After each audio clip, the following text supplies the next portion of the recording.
Hey guys, Jeremy here with Simple in Life and welcome to another edition of Tool Time Tuesday. This week we're going to take a look at Kant Twist Clamps.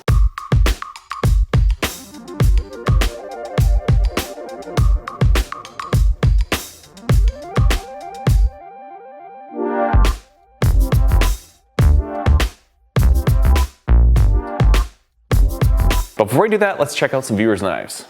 Alright, the first knife we'll look at is sent to me from Caleb, and he is a 14-year-old knife maker from Perth, Australia. This is the first knife that he's made, and he made this thing entirely with hand tools. I think it looked really great. He ended up hardening it with some blowtorches, quenching it in canola oil, and he tempered it in his kitchen oven.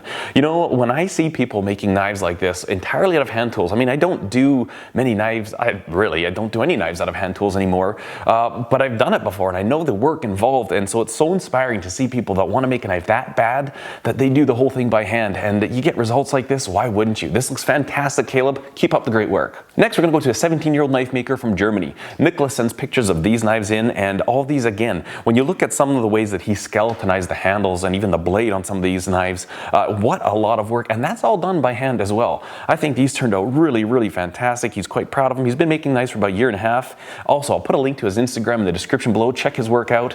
Really great looking blades. I like this bushcrafting type one. That looks like a really handy tool in the woods. And then these Japanese styled kitchen knives, like what a lot of work, but they turned out so well.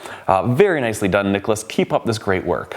And the last knife we're going to look at is sent to me from Arthur, and this is the second decent knife, he calls it, that he's made. I think it turned out fantastic. The scales that he used on this are locust wood, and he capped it with a brass bolster there. He also notes that the marks on the blade, that's not pitting, that's actually rust. He kind of left it a very rugged, rustic look on the blade, and all in all, I think this looks really fantastic. Nice blade size, nice big comfortable handle there. Very nicely done, Arthur. Thanks so much, guys, for sending your knives in. If you'd like to have them featured on this channel, just email me, jeremy@homesteadknives.com. We will get them featured, but right now, let's check out some Kant Twist Clamps. So these clamps, I've seen a lot of people using these. I've wondered about them. I've never had them before, and so I finally ordered some on Amazon. These don't seem like the type of clamp that you can just find from your local hardware store. So again, I had to order mine online. I ordered two sizes, the 2-inch and the 2.5-inch, and I'm telling you, I think for knife making, these things are just fantastic. Let's head over to the workbench and we'll take a closer look. All right, so I've purchased 4 of these Kant Twist Clamps, and the size that I got are 2-inch. These guys are 2-inch, and these ones are 2.5. Now they come in all different sizes. I think they go down to like 1-inch, and I don't know, they go up to, I think I've seen like 8 or 9 inches.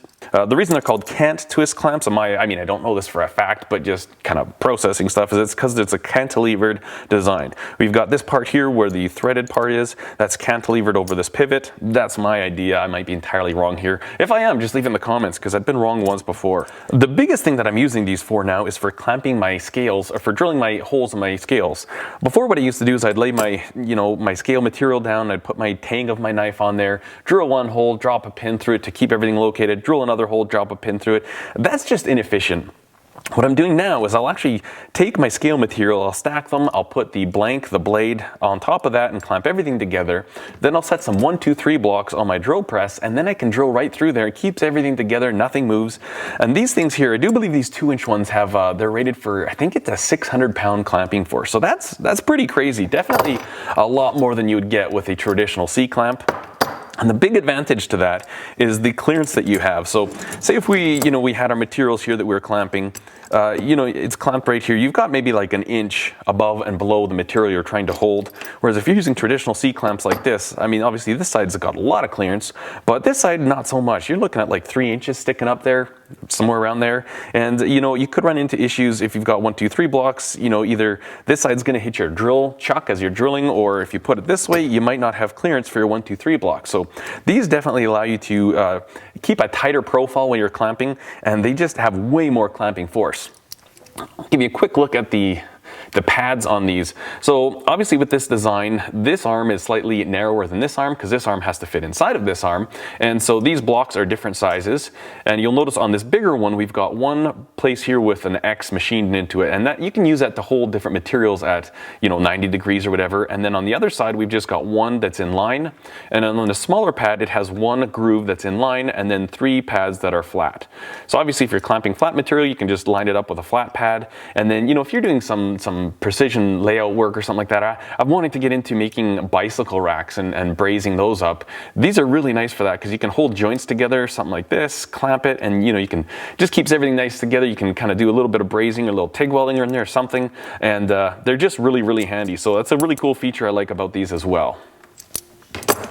So one thing I'll still keep using traditional C-clamps for is when I'm gluing up and epoxying, because obviously these have more moving parts in them, all kinds of places you wouldn't want to get epoxies or any crap that's gonna, seize them up. But even for stuff like machining operations on my milling machine, these things have enough force to actually hold material that I can work on it. So what I've done is like I said, I've got two 2-inch and two 2.5. That's where my kit has kind of started. I'm gonna see how I use them, if I decide I want to add more, if I want bigger ones, or just add a few more. I'm not entirely sure, but I figured that this was a really good starting point for the work that I need to do. Alright guys, well, hope you enjoyed this quick look at Kant Twist Clamps. I really just made this video in case you've seen these but you've never really had an in-depth look at them. I mean, I haven't found too many videos on YouTube. I don't know if I've seen any videos just about these clamps, but really, really happy with them. They're quite pricey. I think these suckers are around 30 bucks a piece, so that is not cheap by any stretch when you consider the price of, you can get a cheap C-clamp for a couple of dollars. But I think that in certain applications, in my take on it anyways, is, I mean, I'm a tool guy, and if you can buy a good quality tool and it's going to make a difference, in my mind, that's always money well spent. And so these Kant Twist Clamps fall into that category. They're not the cheapest options, but after using them for just one knife build, I think they're definitely well worth the money. Hope you enjoyed the video, guys. If you did, give it a thumbs up. Be sure to subscribe to the channel, and I thank you so much for watching. Cheers.